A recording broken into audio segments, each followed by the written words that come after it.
السلام عليكم ورحمة الله وبركاته. أهلا بك في قناة ملك الرعب. بداية قصتنا في قرون مضت، كان هناك ساحر قوي يعرف باسم إلياس الظلام، يعيش في قصر مهجور على ضفاف بحيرة مظلمة تنخفي أسرارا عميقة. كانت قوته تأتي من قلب البحيرة، حيث يقيم شيطان قديم يعرف بأورورا. كانت القرية المجاورة تعيش في خوف دائم من إلياس، الذي كان يتغذى على أرواح سكانها ويسرق أحلامهم.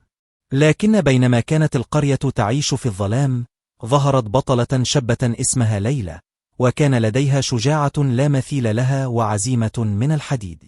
بعد فقدان والديها على يد إلياس، قررت ليلى أن تنتقم وتحرر قريتها من هيبته الشريرة.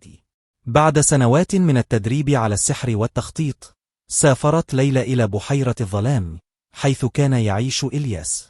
تحاول ليلى مواجهة إلياس واحدا على واحد، لكن الساحر كان أقوى مما توقعت.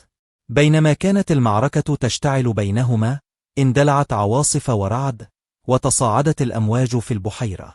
في لحظة حاسمة، استخدمت ليلى قوتها الداخلية لاستدعاء قوى الطبيعة، ودعت البحيرة للتمرد على سيطرة إلياس.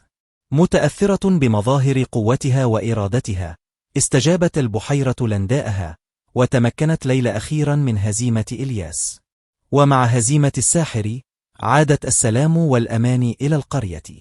وبقدر ما كانت ليلى بطلة، كانت أيضا شاهدة على القوة الحقيقية للإرادة والشجاعة.